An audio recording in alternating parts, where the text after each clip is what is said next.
The Phantom's Tale, presented. मेरा नाम विराज है। अगर कोई मुझसे पूछे कि जिंदगी कैसी चल रही है तो शायद मैं जवाब ही ना दे पाऊं। अगर साफ शब्दों में कहूं तो जिंदगी वहां नहीं है जहां मैंने सोचा था।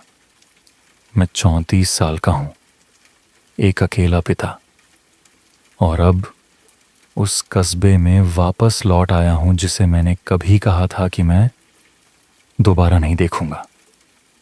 ऐसा नहीं कि मुझे इस जगह से नफरत है, लेकिन बहुत सारी यादें हैं जो इस जगह से जुड़ी हैं, कुछ मीठी और कुछ बहुत ही तकलीफदेह। मैं और मेरा बेटा बिन्नी मेरे माँ बाप के घर के पास वाले पुराने मकान में रहते थे।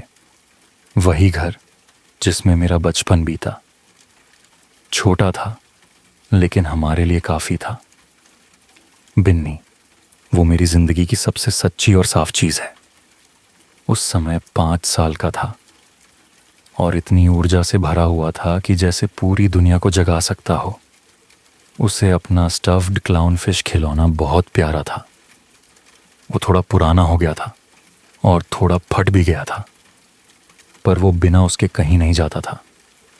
उसने उसका नाम बिग फिन रखा था क्योंकि उसकी पूंछ कुछ ज़्यादा ही बड़ी थी। सच कहूँ तो वो बहुत ही प्यारा लगता था। कभी कभी मैं उसे उससे बातें करते हुए देखता था जैसे वो उसका सबसे अच्छा दोस्त हो।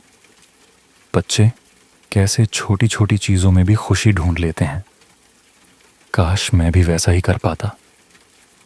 मैं पहले ऐसा नहीं था, इतना चुप, इतना थका हुआ, इतना चिड़चिड़ा।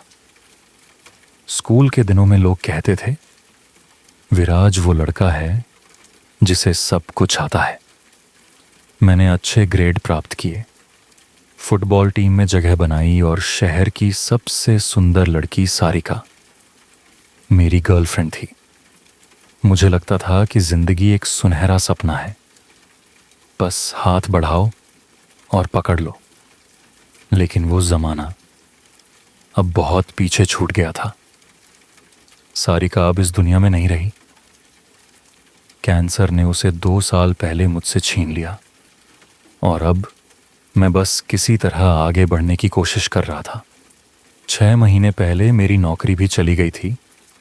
कोई बड़ी पोस्ट नहीं थी, एक गोदाम में काम करता था जिससे घर चल जाता था। फिर अचानक कंपनी ने लोगों को निकालना शुरू कर दिया और मैं पहले ही नामों में शामिल था। उसके बाद सब कुछ बहुत भारी लगने लगा। जो भी बचत थी जल्दी ही खत्म हो गई। बिलों का ढेर लगने लगा। मैंने बिन्नी के लिए सब कुछ सामान्य दिखाने की कोशिश की, पर बच्चे सब महसूस कर लेते हैं। वो बहुत समझदार है, ठीक अपनी माँ की तरह। कुछ नहीं कहता, पर सब जानता था। घर वापस आना मेरी मर्जी नहीं थी। मेरे माँ बाप से रिश्ता थोड़ा उलझा हुआ है। वो बुरे लोग नहीं हैं, लेकिन उनका तरीका ऐसा है कि हमेशा छोटा महसूस होता है। पापा वो हैं जो कहते हैं मर्द को अपने बूते पर खड़ा होना चाहिए, चाहे कुछ भी हो जाए। और माँ मुलायम है, लेकिन हर वक्त चिंता में डूबी रहती हैं। कभी कभी लगता है जैसे अभी भी मुझे बच्चा समझती हैं, जबकि मैं खुद एक बच्चे का बाप हूं। मैं बिन्नी के सामने कभी शराब नहीं पीता, खुद से वादा किया है। लेकिन जब वो सो जाता है तो 2 पैग ले लेता हूं, थोड़ा सुकून मिल जाता है। हालांकि ये अच्छी बात नहीं है, पर मुझे लगता है ये थोड़ी राहत देता है। मैं बोतलें गैराज में छुपा कर रखता था, पुराने औजारों के बॉक्स के पीछे, आंखों से दूर, मन से भी दूर। शुरुआत के वो कुछ हफ्ते बहुत मुश्किल थे। घर से अजीब सी बू आती थी, जबकि माँ बाप कहते थे कि सब साफ रखा है। रातों को नींद नहीं आती थी, छत की ओर देखता रहता था। घर की पुरानी आवाज़ों को अनसुना करने की कोशिश करता रहता था। बचपन वाला वही कमरा था, बस फर्क ये था कि अब बिन्नी बगल वाले कमरे में सोता था।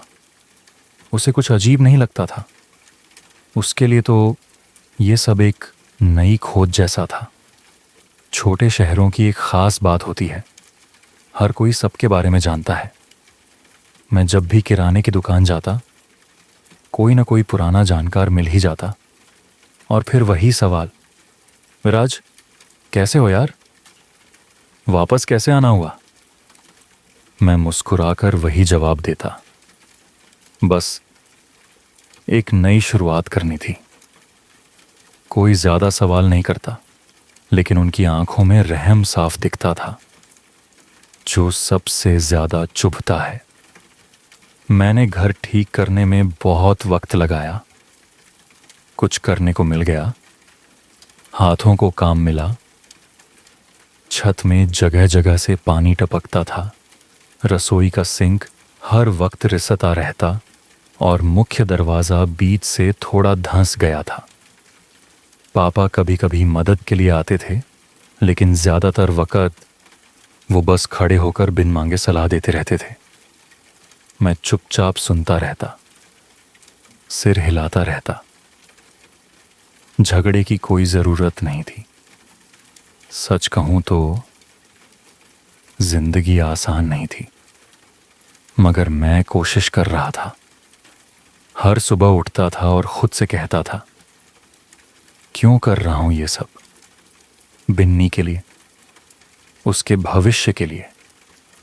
उसे एक अच्छी जिंदगी मिलनी चाहिए, उससे कहीं बेहतर, जो मैं अब तक उसे दे पाया हूं। मुझे नहीं पता वहां हमारे लिए क्या रखा था, लेकिन उम्मीद करता था कि कुछ बेहतर मिलेगा, कुछ ऐसा जो ठहरने लायक हो। फिलहाल बस यही काफी था, या फिर कम से कम मैं इसे काफी बनाने की कोशिश कर रहा था। उस कस्बे में बहुत ज्यादा मौके नहीं थे, मगर मैंने अपनी तरफ से पूरी कोशिश की। मैं अपनी कार लेकर निकल जाता, जहां भी नीड मैन फॉर वर्क का बोर्ड दिखता वहां जाकर आवेदन भर देता। किराने की दुकान, हार्डवेयर शॉप्स, यहां तक कि वही रेस्टोरेंट जहां मैं सारिका को डेट पर ले जाता था। मुझे कोई फर्क नहीं पड़ता था, बस कुछ ऐसा चाहिए था जो स्थिर हो, जिससे लाइट जलती रहे और खाने की थाली बनी रहे। मगर कोई भी काम पर नहीं रख रहा था, कम से कम फुल टाइम तो नहीं। सब यही कहते, इस वक्त धीमा चल रहा है, 1-2 महीने बाद कोशिश करना। मगर जब बिल के ढेर बन रहे हों तो 1-2 महीने बहुत लंबा वक्त लगता है। मेरे पास इंतज़ार करने की सहूलियत नहीं थी। तभी मैंने छोटे मोटे काम पकड़ने शुरू कर दिए। एक पड़ोसी को गटर साफ करवाना था। शहर के दूसरे कोने में एक आदमी की लॉन मोवर चालू नहीं हो रही थी। किसी और को फर्नीचर स्टोरेज में रखने में मदद चाहिए थी। काम नियमित नहीं था और न ही हर बार काफ़ी होता था, मगर कुछ तो था। हर सुबह मैं कॉफ़ी शॉप के कम्युनिटी बोर्ड पर देखता या लोगों से पूछता कि कहीं किसी तरह का काम मिलेगा क्या। कभी कभी किस्मत साथ देती और कुछ घंटे का काम मिल जाता। कभी कभी पूरा दिन खाली निकल जाता और मैं सोचता रह जाता कि घर कैसे चलाऊंगा। सबसे मुश्किल हिस्सा काम नहीं था, बल्कि बिन्नी को पीछे छोड़कर जाना था। मुझे अच्छा नहीं लगता था उसे अकेला छोड़ना, लेकिन कोई और रास्ता नहीं था। माँ बाप अगली गली में ही रहते थे और माँ अक्सर उसका ध्यान रखने के लिए आ जाती थी। कम से कम वो ऐसा ही कहती थीं। ज़्यादातर वक़्त वो लिविंग रूम के आराम कुर्सी पर बैठती, टीवी चलाती और किसी सीरियल के बीच में ही सो जाती। चिंता मत कर विराज, वो कहती, मैं अच्छे से ध्यान रखूंगी उसका। और अपने तरीके से वो रखती भी थीं। बिन्नी को कोई शिकायत नहीं थी। वो ज़मीन पर बैठकर बिग फिन के साथ खेलता, ब्लॉक से टॉवर बनाता या अपने किताबों में रंग भरता।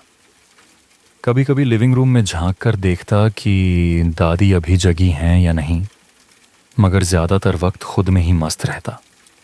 और कुछ वक्त तक सब कुछ ठीक लगने लगा। मैं व्यस्त था, पैसे भी धीरे धीरे आने लगे, इतने कि गुजारा चल सके। घर भी अब पहले जैसा अजनबी नहीं लगता था। मैंने वो सब छोटी छोटी चीज़ें ठीक कर लीं जो परेशान कर रही थीं। रिश्ता हुआ सिंक, चिरचिराते फर्श, अटकते हुए अलमारी के दरवाजे। परफेक्ट नहीं था, मगर अब ये घर जैसा महसूस होने लगा था। और फिर एक सुबह मैंने देखा रसोई की दीवार पर एक छोटा सा काला दाग बन गया था, नीचे के बेसबोर्ड के पास, मेरे हाथ जितना बड़ा। सोचा शायद कहीं से पानी रिस रहा होगा, शायद दीवार के पीछे की पाइप से। मैंने मन में तय किया कि वीकेंड पर इसे चेक करूंगा। उस दिन मुझे काम के लिए जाना था, तो वक़्त नहीं मिला। शाम को लौटा तो देखा वो दाग थोड़ा और फैल गया था। मैं झुका और ध्यान से देखा। अजीब बात थी, ना गीला था ना चिपचिपा, बस गाढ़ा। ऐसा लग रहा था जैसे पेंट के अंदर समा गया हो। मैंने स्पंज और क्लीनर उठाया, घिसकर साफ करने की कोशिश की, मगर हिला तक नहीं। मैंने खुद से कहा, वीकेंड पर देख लेंगे, अब के बार इससे सही से निपटूंगा। कुछ दिन बाद एक और काला फफूंदी का धब्बा दिखा, इस बार हॉलवे में। ये किसी पाइपलाइन के पास नहीं था, जो इसे और भी अजीब बनाता था। मैंने कोशिश की कि इसे नज़रअंदाज करूं, लेकिन यह थोड़ा मुश्किल था। घर पुराना था, ये बात सही है, लेकिन पहले कभी ऐसी परेशानी नहीं हुई थी। मैंने पापा को बताया, सोचा शायद कोई सलाह दे दें। शायद मौसम की वजह से हो, उन्होंने कहा। पुराने घरों में नमी टिक जाती है, छत देख लेना, हो सकता है कहीं से पानी आ रहा हो। छत की झंझट मैं नहीं चाहता था, लेकिन सिर हिलाया और बोला कि देखूंगा। इस बीच वो फफूंदी धीरे धीरे फैलती रही, कमरों के कोनों में, फर्नीचर के पीछे, यहाँ तक कि बाथरूम की छत पर भी। पर सिर्फ घर ही नहीं बदल रहा था, बिन्नी का बर्ताव भी थोड़ा अलग लगने लगा था। वो ज़्यादातर समय तो पहले जैसा ही खुशमिजाज था, लेकिन उसने किसी वॉलमैन नाम के दोस्त के बारे में बात करना शुरू कर दिया था। एक दिन जब मैं एक कुर्सी की टांग ठीक कर रहा था, उसने कहा, पापा, वॉलमैन कहता है कि बिग फिन को नहलाना है। वॉलमैन? मैंने सिर उठाते हुए पूछा। वो मेरा नया दोस्त है, बिन्नी बोला, जैसे कुछ भी खास ना हो। वो दीवारों के अंदर रहता है। मैंने ज़बरदस्ती मुस्कुराते हुए पूछा, अच्छा, वो दिखता कैसा है? बिन्नी ने कंधे उचका दिए। पता नहीं, वो बाहर नहीं आता, बस खेलते वक्त मुझसे बातें करता है। मैं हंसा, लेकिन वो हंसी नकली थी, बच्चों की कल्पना शक्ति, है ना? फिर भी पता नहीं क्यों कुछ अजीब लगा। शायद उसके कहने का तरीका, जैसे ये सब कुछ बहुत ही सामान्य बात हो।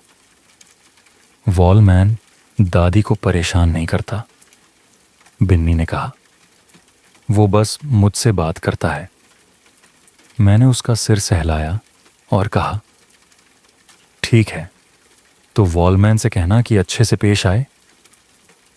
ठीक है पापा, वो मुस्कुराया, और बस बात वहीं ख़त्म हो गई। कुछ ही दिनों बाद चीज़ें बदलने लगीं। किस्मत से मुझे एक नौकरी मिल गई। कोई बड़ी बात नहीं थी, बस पास की हार्डवेयर दुकान में सामान जमाना था, लेकिन कम से कम एक पक्का काम था। पैसे कम थे, घंटे लंबे थे।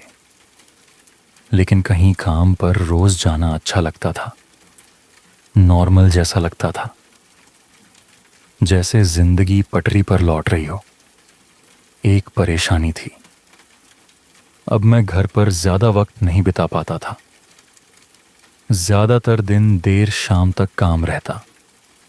घर लौटता तो माँ आराम कुर्सी पर सो रही होती, टीवी की धीमी आवाज चलती रहती।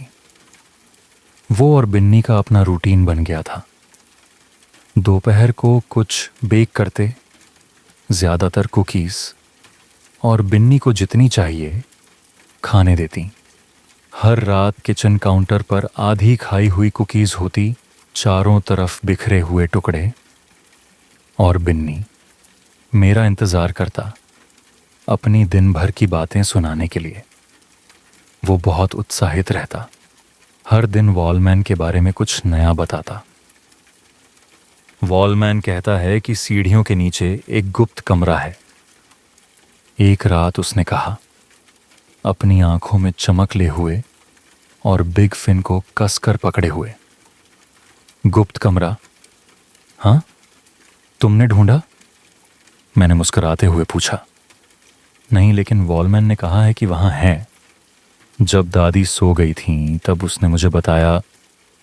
वो बहुत कुछ जानता है।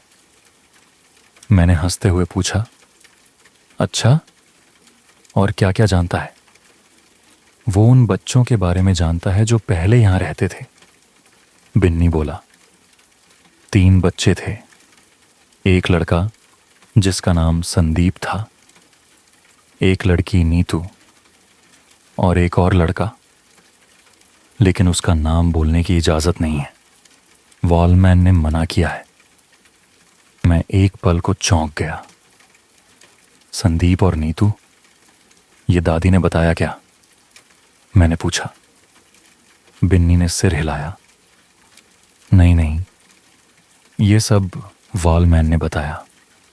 उसने कहा संदीप के पास एक लाल रंग की वैगन आर कार थी और नीतू को फूल बनाना पसंद था। उसे गुलाबी रंग पसंद नहीं था, उसे बैंगनी अच्छा लगता था। इतनी सारी बारीक बातें सुनकर मैं रुक गया। बिन्नी की कल्पना शक्ति थी, ये मैं जानता था, लेकिन ये बातें ज्यादा ही खास और सटीक लग रही थीं। इतनी कि एक 5 साल का बच्चा जिसने कभी इस घर की कोई कहानी नहीं सुनी, वो कैसे जाने?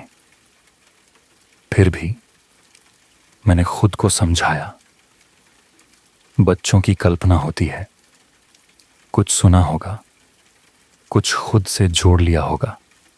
ठीक है बिन्नी, मैंने उसके माथे पर किस करते हुए कहा। अब सोने का टाइम है बेटा। वो थोड़ा मुंह फुलाकर बोला, गुड नाइट पापा। Good night big fin. दिन हफ्तों में बदल गए और जिंदगी में एक रूटीन बन गया। मैं सुबह जल्दी उठता, बिन्नी को तैयार करता और काम पर चला जाता। माँ दोपहर में आ जाती। वो दोनों बेक करते या खेलते जब तक मैं लौटता। बिन्नी खुश था। कुछ वक्त के लिए मैं भी था, लेकिन फिर घर में छोटी छोटी अजीब चीजें होने लगीं। शुरू में नजरअंदाज करना आसान था। लिविंग रूम की दीवार पर एक छोटा सा फफूंदी का दाग उभर आया था, वैसा ही जैसा मैंने पहले किचन और हॉलवे में साफ किया था। मैंने उसे साफ किया जितना अच्छे से कर सकता था, लेकिन कुछ ही दिनों में वो फिर से आ गया। फिर और भी धब्बे दिखने लगे, दीवार के निचले हिस्से से सरकते हुए छत की ओर बढ़ते जा रहे थे। शायद नमी होगी, मैंने खुद से कहा, लेकिन अंदर ही अंदर कुछ सही नहीं लग रहा था। बिन्नी अब ज्यादा दीवारों से बातें करने लगा था। मैंने उसे कई बार देखा, अपने कमरे में जमीन पर पालथी मारकर बैठा, किसी से फुसफुसा कर बातें करता। क्या कर रहे हो बेटा? मैंने एक शाम पूछा। मैं वॉलमैन से बात कर रहा हूं, उसने बिना ऊपर देखे ही कहा। वो कहता है दीवारों में बहुत पुरानी चीजें हैं। पुरानी चीजें? कैसी चीजें? मैंने पूछा। हड्डियां, उसने कहा। वो कहता है कि पहले यहां जानवर रहते थे और अब उनकी हड्डियां दीवारों में छुपी हैं। मैंने हंसते हुए कहा, यह तो दिलचस्प बात है बिन्नी, पर तुम्हें पता है ना कि दीवारों में कोई हड्डियां नहीं होती। वॉलमैन कहता है, होती हैं, बिन्नी ने कहा। शुरू में मैंने ज्यादा ध्यान नहीं दिया। बच्चे तो अजीब अजीब बातें करते ही हैं। लेकिन कुछ दिन बाद मैंने किचन सिंक के नीचे वाला कैबिनेट खोला और चौंक गया। एक कोने में साफ सफाई के सामान के पीछे एक छोटी सी हड्डियों की ढेरी रखी थी, सफेद और इतनी नाजुक कि लगता था बहुत पुरानी है। मैं बस देखता रह गया। मैंने आवाज लगाई, बिन्नी। वो दौड़ते हुए आया, हाथ में अपना टेडी लहराते हुए। हाँ पापा, क्या ये तुमने यहां रखी हैं? नहीं, वॉलमैन ने कहा, अब उसे इनकी जरूरत नहीं है। मेरे गले से आवाज नहीं निकली। बिन्नी, हम पहले भी बात कर चुके हैं ना, कहानियां बनाना ठीक नहीं है। ये खिलौने नहीं हैं, इन्हें मत छूना, ठीक है? ठीक है पापा। मैंने वो हड्डियां एक पुराने कपड़े में लपेटी और बाहर वाले कूड़ेदान में फेंक दी। खुद को समझाया, शायद ये किसी जानवर की बची खुची हड्डियां होंगी जो सालों पहले इस घर में घुस आया होगा। फिर भी मन में कुछ खटक रहा था। अगले हफ्ते भर में मुझे और भी हड्डियां मिलीं। कपड़ों की अलमारी के कोने में, एक पुराने जूते के डब्बे में, बेसमेंट में, यहां तक कि मेरे एक जूते में भी छुपा कर रखी गई थी। हर बार मैंने उन्हें फेंक दिया।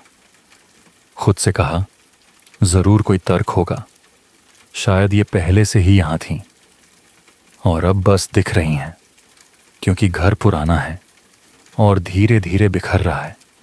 लेकिन उस एहसास को मिटाना मुश्किल था कि कुछ तो गड़बड़ है। फफूंदी अब भी बढ़ रही थी, धीरे धीरे लिविंग रूम की दीवारों पर फैलती जा रही थी, जैसे कोई काली रेंगती हुई नसें हों। मैं जितना भी रगड़ता, जितनी भी गहराई से साफ करता, वो हर बार वापस आ जाती। और बिन्नी, वो अब भी वॉलमैन के बारे में बातें करता रहता था, जैसे कुछ हुआ ही ना हो। उसे अलमारी की लाइट जलती हुई पसंद नहीं। वो कहता है हड्डियां बीज होती हैं। वो कहता है ये घर अब भी याद रखता है। काश मैं कह पाता कि मैंने उसे नजरअंदाज किया, कि ये सब कहानियां मानकर भूल गया, लेकिन मैंने सुनना शुरू कर दिया और बस वहीं से सब कुछ और भी बुरा होता गया। बिन्नी, वो अब भी वॉलमैन की बातें करता रहता था।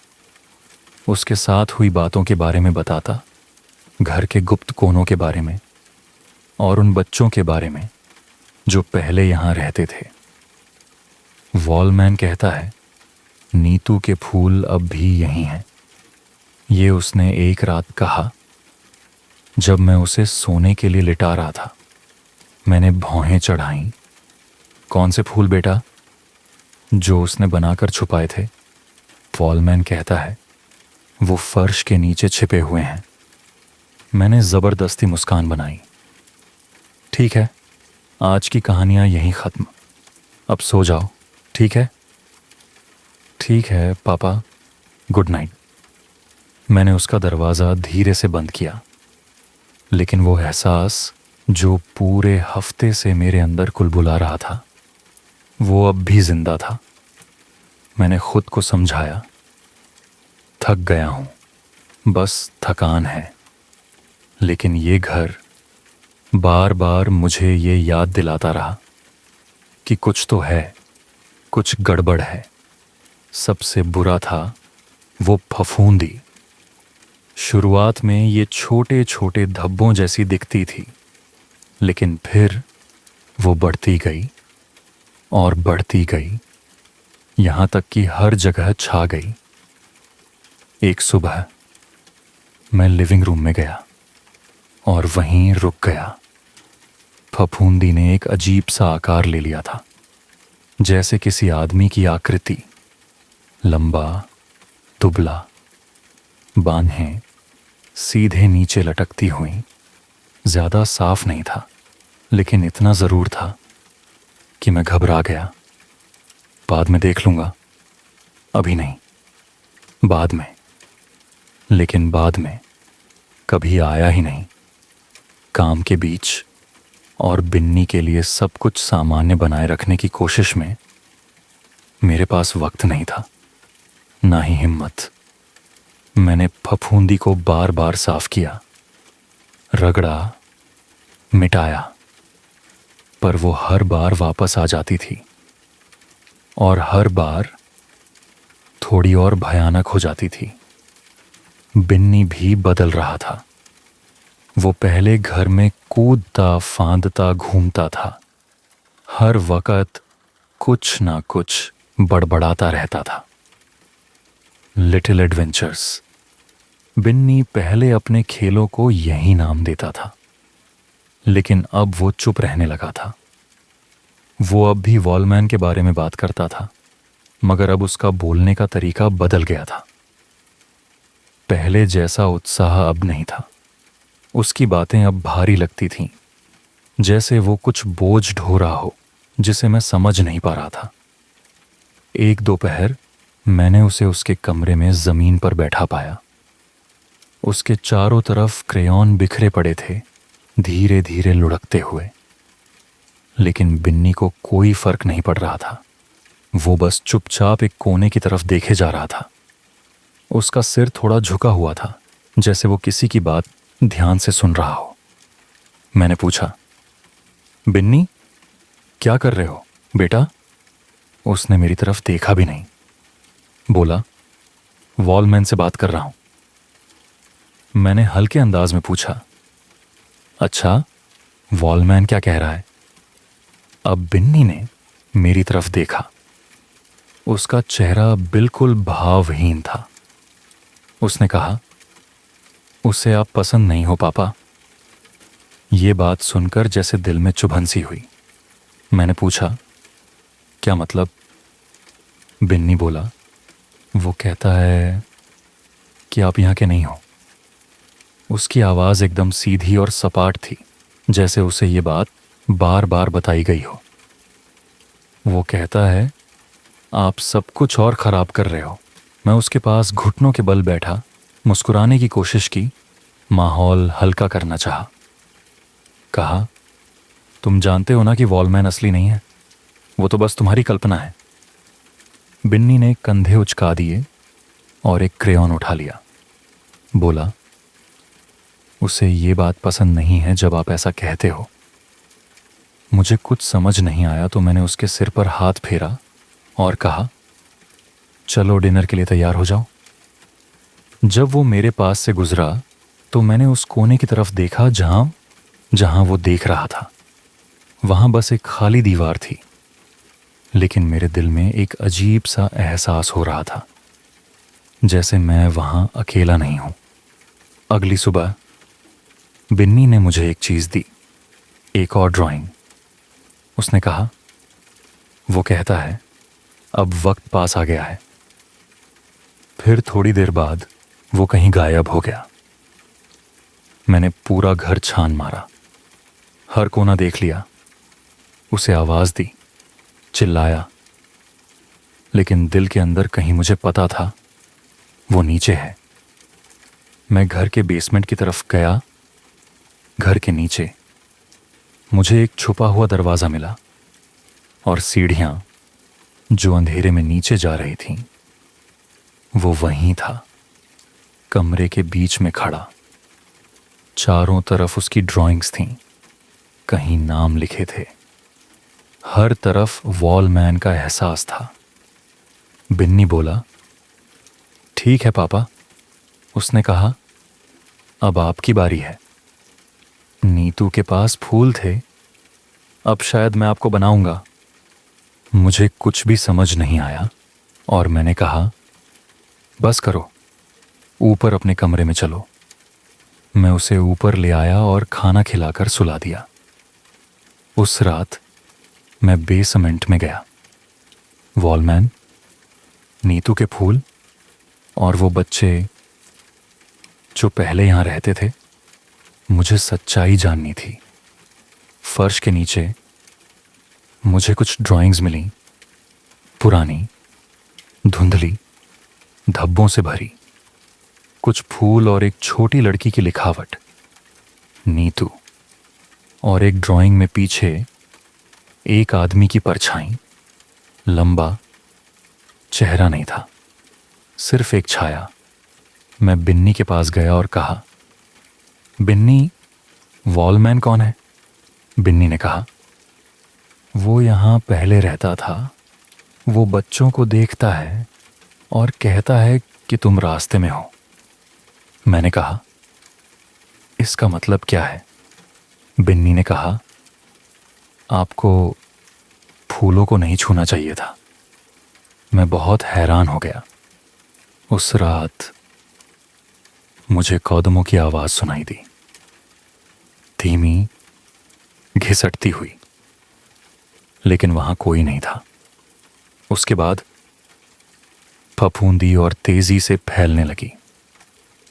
अगले कुछ दिनों में फफूंदी और भी बढ़ गई। लिविंग रूम की दीवार में जो परछाई थी, अब वो और साफ दिख रही थी। अब वो सिर्फ एक धुंधली आकृति नहीं थी, उसके चेहरे थे, एक सिर, कंधे, हाथ जो नीचे जमीन की ओर खींचते चले जा रहे थे, और वो हिल रहा था। बस अब मेरे लिए बहुत हो गया था। मैं अब और दिखावा नहीं कर सकता था। उस शाम मैं अपने पापा के घर गया। मैं उनके सामने लोकल डाइनर की एक धूल भरी सीट पर बैठा था। इस घर के बारे में आपको क्या पता है? मैंने पूछा। उन्होंने सिर उठाया और भौहें सिकोड़ लीं। क्या मतलब? मेरा मतलब है, क्या उसमें कुछ अजीब है, कुछ जो मुझे जानना चाहिए? पापा ने कुर्सी से पीठ टिका ली और हाथ बांध लिए। वो घर बहुत पुराना है विराज, जितना तुम सोचते हो उससे भी ज्यादा। 1800 के दशक में बना था, तुम्हारे दादा दादी से भी पहले। क्यों? उन्होंने पूछा। क्या हो रहा है? वहां फफूंदी है जो हटती नहीं, हड्डियां मिलती हैं, और बिन्नी किसी वॉलमैन नाम के शख्स से बात कर रहा है। सब कुछ अजीब है। पापा की भौहें और सिकुड़ गईं। काल्पनिक दोस्त? हाँ, मैंने सिर हिलाया। वो उसे वॉलमैन कहता है।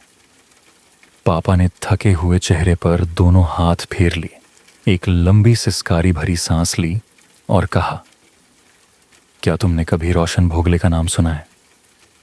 मैंने सिर हिलाया। नहीं। क्या मुझे सुनना चाहिए था? उन्होंने एक गहरी सांस ली। भोगले उस घर का मालिक था।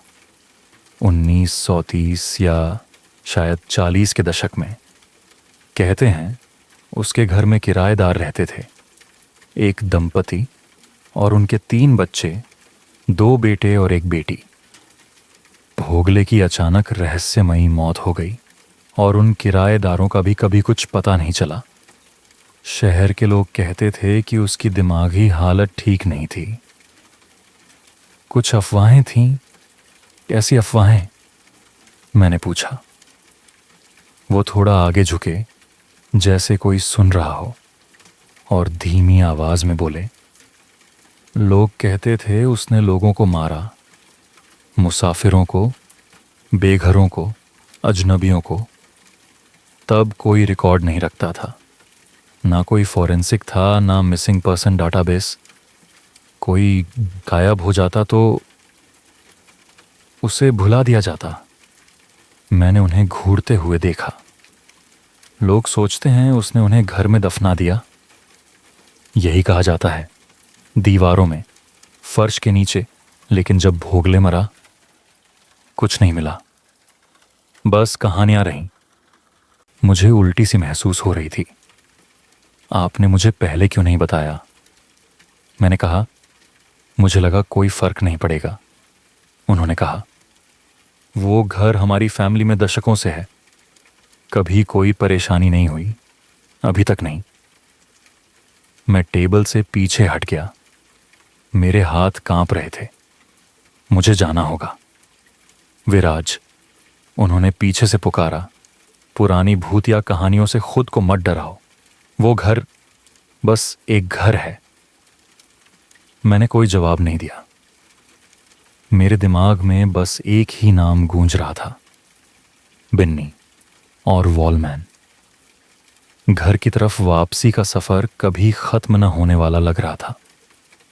डैड की बातें दिमाग में गूंज रही थीं, लेकिन दिल बस बिन्नी के लिए धड़क रहा था। जब मैं ड्राइवे पर पहुंचा, कुछ अजीब लगा। घर बहुत चुप था, बहुत स्थिर। आमतौर पर मैं अपनी माँ को सामने की खिड़की से देखता, रॉकिंग चेयर पर झपकी लेते हुए। टीवी की हल्की गर्म रोशनी हमेशा कमरे को जगाए रखती थी। लेकिन आज अंधेरा। मैं भागते हुए अंदर गया। दरवाजा जोर से मेरे पीछे बंद हो गया। पिन्नी, मैंने पुकारा। मां, कोई जवाब नहीं। मेरे दिल की धड़कन तेज हो गई। मैं एक एक कमरा खोजता गया। लिविंग रूम खाली। रॉकिंग चेयर अब भी धीरे धीरे हिल रही थी, जैसे कोई अभी अभी उठा हो। किचन बिल्कुल चुप और खाली। काउंटर पर आधा खाया हुआ कुकी पड़ा था। बिन्नी! अब मैं जोर से चिल्लाया, घबराया हुआ। उसका कमरा, बिस्तर खाली था। चादरें एक तरफ उछली हुई थीं, जैसे वो अचानक भागा हो। बिग फिन, उसका प्यारा खिलौना, जमीन पर गिरा हुआ था। मैंने पूरा घर छान मारा, अलमारियां, बेसमेंट, हर कोना। कोई नहीं था। वो दोनों गायब थे। तभी मैंने देखा वो फफूंदी, अब तक की सबसे भयानक हालत में, लिविंग रूम की दीवार पर काले सड़ते नसों की तरह फैलती जा रही थी। अब वो आकृति पूरी बन चुकी थी। कोई परछाई नहीं, कोई सिर्फ रेखा नहीं, एक आदमी, तीखे नैन नक्श, डरावना। ऐसा लग रहा था जैसे वो मुझे घूर रहा हो। मेरा बेटा कहाँ है? मैंने चीख कर कहा। कहाँ है वो? घर में कराहट हुई। ची ची की आवाजें आईं, जैसे घर मेरा मजाक उड़ा रहा हो। गुस्से की लहर दौड़ गई। मैंने कोने में रखा स्लेज हैमर उठा लिया, वही जिससे कुछ दिन पहले पोर्च की मरम्मत की थी। खेल खेलना है ना? मैंने पूरी ताकत से दीवार पर मारा। वो दीवार दरक गई। धूल हर तरफ उड़ने लगी। मैं बार बार मारता रहा, फिर से और फिर से, जब तक दीवार टूटकर गिर नहीं गई। दीवार के पीछे था एक संकरा रास्ता, अंधेरा, सड़ान से भरा हुआ। मैं अंदर घुसा। फोन की टॉर्च लंबी डरावनी परछाइयां बना रही थी। और फिर मैंने उसे देखा। बिन्नी, मैंने धीमे से कहा। वो कोने में दुबका हुआ था। उसका चेहरा मिट्टी से सना था। जब उसने मुझे देखा, वो चमक उठा, मेरी बाहों में आ गया जैसे कभी छोड़ना ही ना चाहे। मुझे पता था पापा आप आओगे, उसने कहा। वॉलमैन कह रहा था आप नहीं आओगे। मैंने मुस्कुराने की कोशिश की, चलो बच्चे।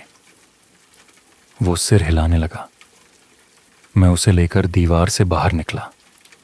लिविंग रूम अब अलग लग रहा था, हल्का, जैसे कोई बोझ उतर गया हो। फफूंदी अब भी थी, लेकिन मुझे फर्क नहीं पड़ा। मैंने सिर्फ जरूरी चीजें पैक की, कुछ कपड़े, बिग फिन और मेरा बेटा। बिन्नी मुझसे पूरी देर चिपका रहा। उसके हाथ मेरी गर्दन के चारों ओर ऐसे लिपटे थे जैसे उसे पता हो हम अब भी पूरी तरह सुरक्षित नहीं हैं। मैं दौड़कर पड़ोसी के घर गया, उनसे विनती की कि कुछ देर के लिए बिन्नी का ख्याल रखें। मैंने बिन्नी को एक ऐसे पड़ोसी के पास छोड़ा जिस पर मैं भरोसा करता था, और पुलिस को फोन करने चला गया। फिर मैं वापस मुड़ा और अपनी मां को ढूंढने के लिए उसी घर में गया। और भगवान का शुक्र है, मैंने उन्हें जल्दी ही ढूंढ लिया। वो पिछले पोर्च से गिर गई थी। उन्होंने कहा, ऐसा लगा जैसे किसी ने उन्हें धक्का दिया हो। उनकी टांग बुरी तरह सूजी हुई थी, शायद टूटी भी हो।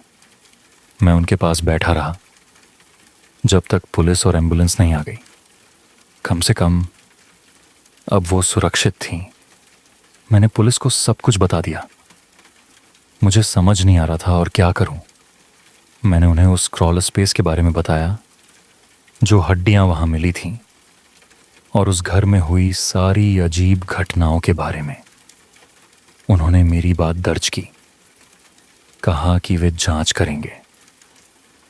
कुछ हफ्तों बाद उनका फोन आया।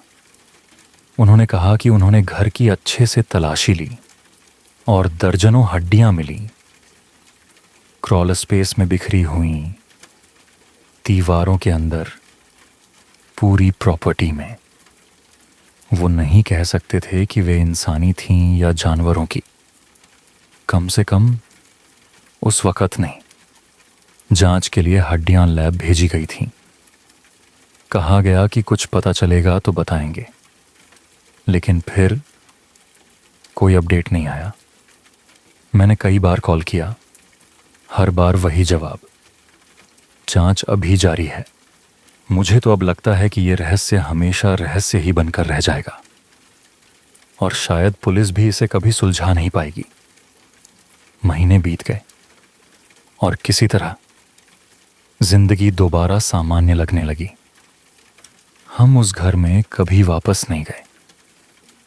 कुछ समय बाद मैंने थोड़े पैसे बचा लिए एक छोटा सा अपार्टमेंट किराए पर लेने के लिए।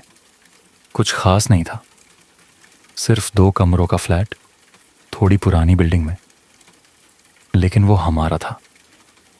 जब मैंने बिन्नी को बताया कि हम शिफ्ट हो रहे हैं, वो खुशी से झूम उठा। हमने पापा के घर में कई दिन बिताए जब तक कि नया घर नहीं मिल गया। फिर वहां से अपना सारा सामान पैक किया। बिग फिन को भूलना तो सवाल ही नहीं था। नया घर एक नई शुरुआत जैसा लगा। दीवारें साफ थीं, कारपेट नया था, और कहीं कोई फफूंदी नहीं थी। बहुत समय बाद ऐसा लग रहा था कि हम चैन की सांस ले सकते हैं। बिन्नी ने भी जल्दी ही जगह को अपना बना लिया।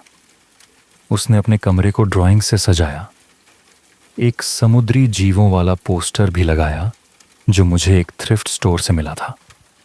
बिग फिन हमेशा की तरह उसके बिस्तर पर बैठा था, तकिए से टिका हुआ, जैसे कोई राजा। एक शाम जब हमारी शिफ्टिंग को कुछ हफ्ते हो गए थे, मैंने सोचा कि अब बिग फिन को ठीक से नहलाने का समय आ गया है। बेचारा खिलौना बहुत थका सा लग रहा था। रंग हल्के पड़ गए थे, सिलाइयां थोड़ी खुल गई थीं। बिन्नी को पहले थोड़ी हिचकिचाहट हुई। उसे अपने सबसे पसंदीदा खिलौने से थोड़ा भी अलग होना अच्छा नहीं लगता था, लेकिन मैंने उसे वादा किया, बिग फिन नहाकर और भी खुश होगा। हमने किचन सिंक में गुनगुना झागदार पानी भरा और प्यार से उस भरवा मछली को अंदर रखा। बिन्नी मेरे बगल में स्टूल पर खड़ा था, ध्यान से कपड़े से उसे साफ कर रहा था। उसकी छोटी सी जीभ बाहर निकली हुई थी, पूरे फोकस में। बिग फिन डिजर्व करता है, उसने कहा। उसने बहुत कुछ झेला है। और फिर बिन्नी चुप हो गया। उसने बिग फिन को देखा, फिर मेरी ओर देखा। पापा? हाँ बेटा। सॉरी, उसने कहा। मैं चौंका, अपने हाथों से साबुन का झाग पोंछा। किस बात की माफी? बेटा, उसके साथ खेलने के लिए, वॉलमैन के साथ। मुझे पता है उसने आपको डराया। मुझे उससे कहना चाहिए था कि चले जाओ। तुम्हें माफी मांगने की जरूरत नहीं है बिन्नी, मैंने कहा। तुमने कुछ गलत नहीं किया। मुझे बहुत पहले ही हमें वहां से निकाल लेना चाहिए था। मैं मुस्कराया। मैं तुमसे बहुत प्यार करता हूं बेटा। बिन्नी भी मुस्कराया। और उसी पल कमरे में जो भारीपन था वो जैसे उड़ गया। हमने बिग फिन की सफाई पूरी की, उसे अच्छे से धोया और धीरे धीरे निचोड़ा। बिन्नी ने जिद की कि वो खुद उसे तौलिए से सुखाएगा, बहुत ध्यान से थपथपाते हुए, जब तक वो बस थोड़ा सा ही गीला रह गया। मैं अपने बेटे को देखता रहा, उसके छोटे हाथ जो अपने खिलौने को एकदम ठीक करने में लगे थे। और मैं सोचने लगा कि हम कितनी दूर आ चुके हैं। वो घर अब एक बुरे सपने जैसा लगता था, कुछ ऐसा जिसे हमें अब और ढोने की जरूरत नहीं थी। जिंदगी अच्छी थी और मेरा बेटा महफूज था।